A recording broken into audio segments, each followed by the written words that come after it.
में पैसा बर्बाद कर बंद करा। मैं फार्मूला आजमाओ जो कुछ बच्चा हो सवेरे पीछे जाए ठीक है खर्चा करा। जाके दारू पिया घरे पहुंचा मेहरारू भुना किया करीवा लाठी उठावा 2 लाठी जय श्री राम। अपने अपने मेहरारू जान समा के देखा जौन दिन भी कमा के लिया संजय मेहरारू का आगे पूरे दे था उसे छुटकारा पाई जा गया। फ्री रहना फ्री खाना फ्री हवा लेना कहाँ सीधा जौनपुर जेल में। तो आइए इस मेरा तमाशा और संगीत चालू।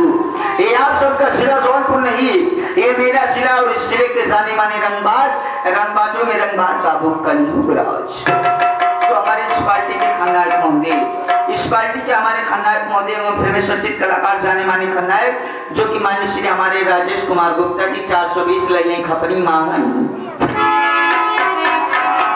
हमारे सोनपुर के ही उत्तर प्रदेश के जाने माने खलनायक एवं फेमस चर्चित कलाकार जो कि ग्राम सभा में यदि मछली थाना सिकरारा तहसील मछली जनपद सोनपुर के सरजमी से चलकर आए। आज सबका स्वयं रोल अदा करने वाले हैं बाबू कलयुग राज का। तो बात मिलाता होशियार हम बाबू कलयुग राज आप लोगों के बीच में पधारे हैं।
दुनिया मौत से डरती है,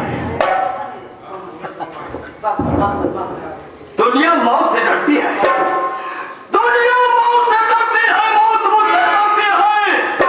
गरीबों का खून हमारी गाड़ी में पेट्रोल बन के चलती है। गुर्रा की आय से तो आखिर निकाल लूं, सीधा जमीन का चीर के पानी उछाल दूं।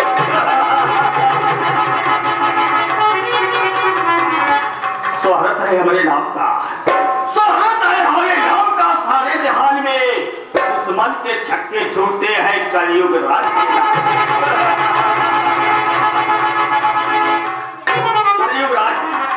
कलयुग राज जो इंसान है जो का सर झुकाता है। अरे किया बगावत जो उससे मौत के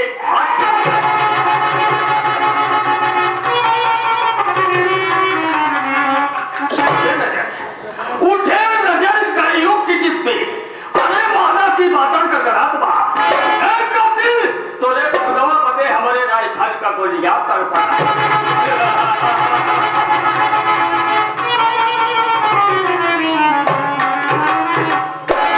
ओ माय गॉड, जब मैं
बाबू साहब अगर तू हमार मुसीबत सुन लेबा तो हर छाता फाट जाए।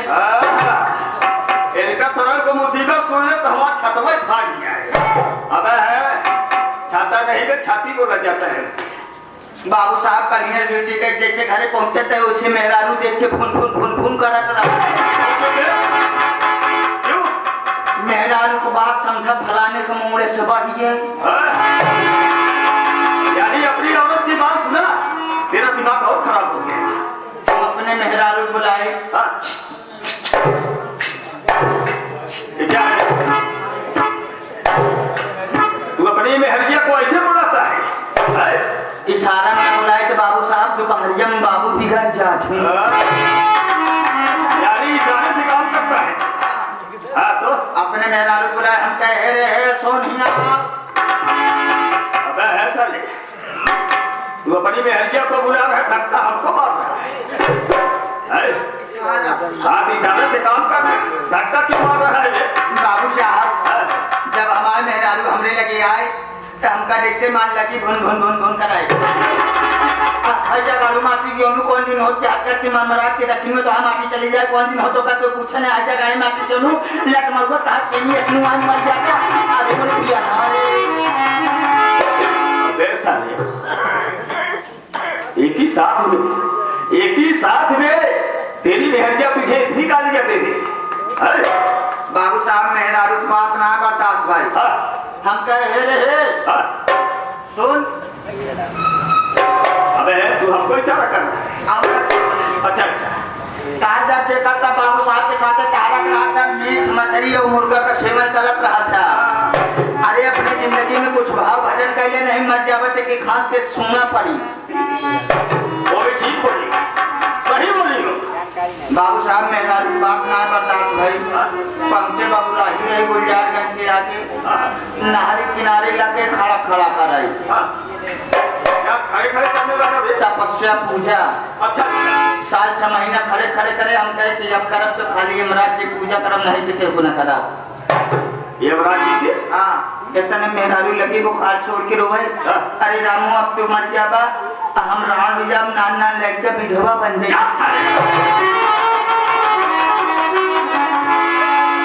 मेहरारू मर गया बेदार हो जाए ही लड़किया नान विधवा हो जाएगी। अब ऐसा नहीं कब सुधरेगा रे छोटू कब सुधरेगा? अभी समय है। लगातार 2 साल लॉकडाउन लगा लेकिन तेरे अंदर कोई सुधार नहीं आया। बाबू साहब अगर हम सुधर जाब तो जौनपुर वाले पागल बन के कहानी है। पहुंचे इब्राहिम लगे खड़े करे साल 6 महीना खड़े करे नहीं सनातन दुर्गेश के नाम निहुर करे लागे। जब निहुरे नहीं प्रसन्न भइल तब हम कुरुम करे लागे। जब कुरुम करे लागे बाबू साहब तब का देखा था यमराज जी फरसा चढ़ के भैंसा हाथ में ले चला।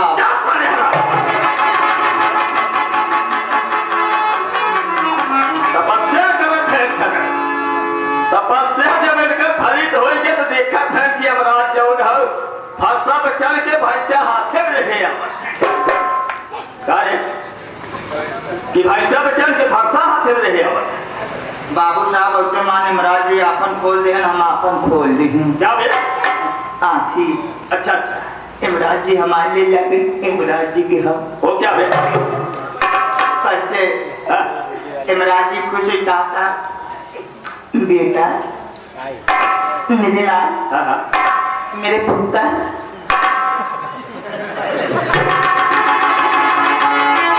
हमको बेटा बोला हमको बेटा बोला तो हमको बेटा काहे को बोला दे? आप के नाय बोले माइक मार विद्या कसम। यानी यमराज के बगल में तू खड़ा था यमराज तुझे कह रहे कहन बेटा मेरे प्रिय लाल मेरे पुत्र बोल तुझे क्या चाहिए? अबे साले यमराज तुझे बोल रहे हैं। हमका कहा था तो मेरी तरफ इशारा क्यों कर रहा है? खड़ा रहे इसे। अच्छा बगल में हाँ तो बेटवा तुमका का चाहिए? बेटवा अब तो बेटवा है चलो ये हाथ से मार दी हो जाए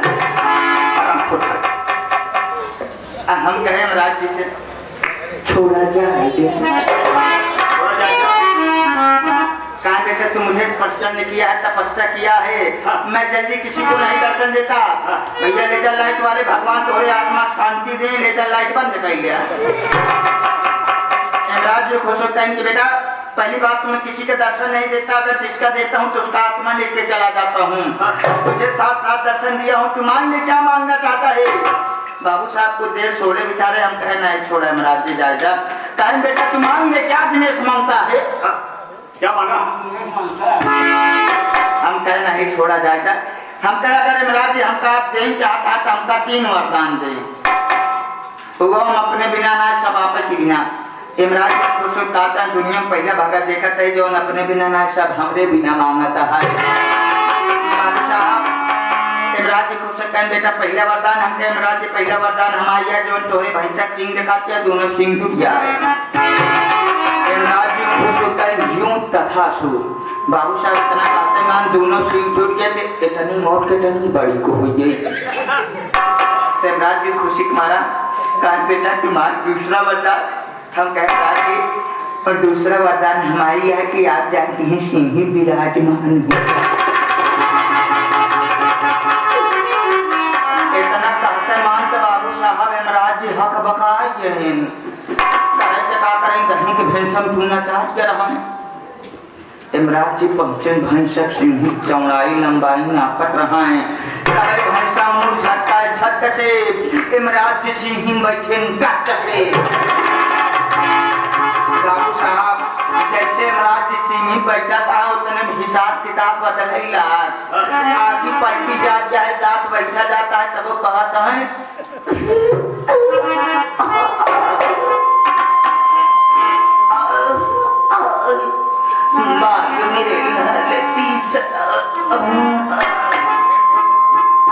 हम कहे इमराज जी मांगब दवाई का कौनो कष्ट में यहाँ का कहीं जल्दी समझ गए कि महाराज जी के सांस लेने में दिक्कत होती है। हम तो कहीं महाराज जी तीसरा वरदान हम कहे महाराज जी तीसरा वरदान हमारी है जैसे पहले आपके भैंसा सिंह अलग अलग रहे उनसे फिर हो बाबू साहब लगी सिंह अलग हो लगे निमराज जी बैठे बैठे चाचा बाबा सिंह अलग होते चाचा बाबा कहीं नीच पापी कुत्ता साले तू अगले जन्म में नाली कीड़ा बनेगा। इतना काता मान नकली खुल के बाबू साहब सपने के बाद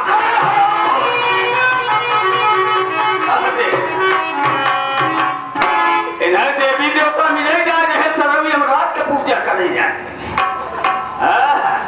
भाईसा का सिंह ही बैठाए थे। यानी कि तू हमें स्वप्न की बातों में उलझाना था। शायद तू नहीं जानता आज तेरी इस गलती की भयानक सजा दूंगा। तू तो क्या तेरा पूरा खानदान याद रखेगा बेटा। आज तेरे लिए यही सजा है। बाबू साहब आज तेरे लिए यही सजा है कि आए हुए भाइयों के सामने मेरे बारे में बता दीजिए मैं कौन हूँ, मेरा नाम और मेरा काम क्या है। यानी आप मेरा परिचय लेना चाहते हैं। बाबू साहब कहावत में कहा गया है कि माल जूती जाए जितनी कीमती हो पाँव में रहती है, इसलिए हवेली का नौकर नौकर होता है बाबूजी। चाहे वॉचमैन हो या सफाई कर्मी हो या घर का रेख देख करने वाला हो या खाना बनाने वाला बावर्ची हो, घर में मालिक एक होता है, बाकी नौकर तो कई प्रकार के होते हैं बाबूजी। उसी हवेली के मालिक आप है, हम तो आपके गुलाम हैं, नौकर हैं। कहावत में कहा गया है बाबूजी अगर मालिक अगर सामने है तो नौकर नहीं लेते। वाह छोटू बेटा हम आपके सामान का रीति हमारा सामान कर तो चले हमारा सामान कर एक हमारा गांव वाले सामने ना ले यानी सम्मान करता है तू सुधरेगा नहीं। लेकिन मैं तेरे कहने का मतलब समझ गया कि तू बड़ों के सामने बड़ों का नाम नहीं लेता यानी बड़ों का सम्मान करता है। अब आए हुए भाइयों के सामने मैं अपना तो देखकर खुद बताऊंगा मैं कौन हूँ, मेरा नाम और मेरा काम क्या है। साथियों मैं जिला राय बरेली का रहने वाला मेरा गांव से कलयुग राज है।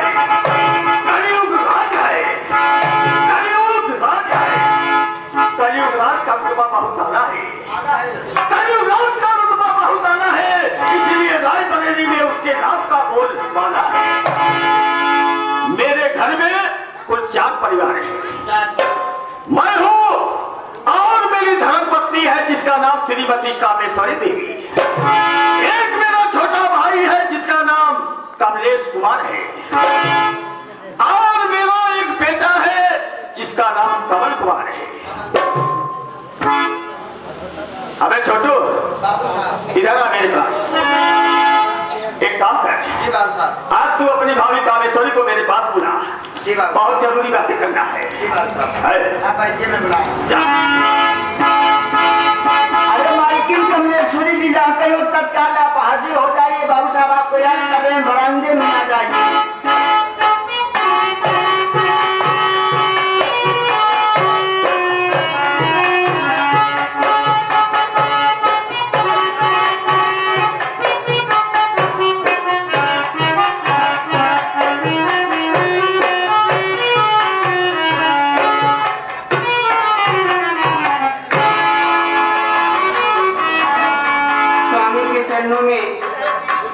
कमलेश्वरी का प्रणाम।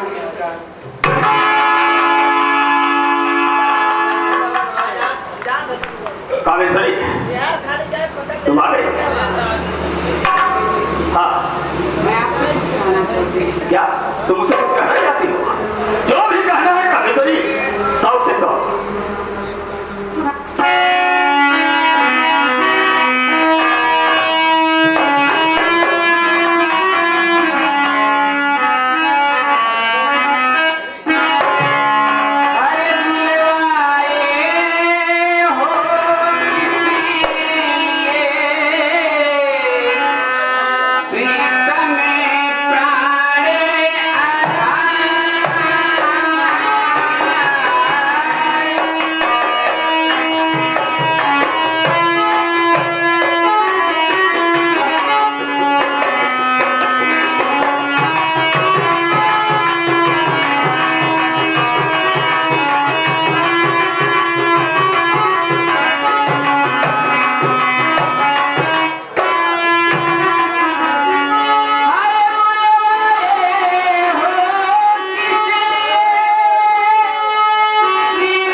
मुझे इस वक्त आप अपने पास बुलाए हैं, मुझसे कोई खता हो गई है क्या स्वामी?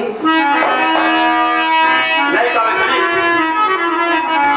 तुम अपने मन में गलत भावना प्रकट कर रही हो। मैं तुम्हें दरबार में किस लिए बुलाया हो बता रहा हूं, ध्यान से सुनो मेरी बात।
बनाना उसके लिए, और चाय में थोड़ी सी जहर मिला कर दे देना, ताकि वो चाय पीते ही भगवान को प्यारा हो जाए।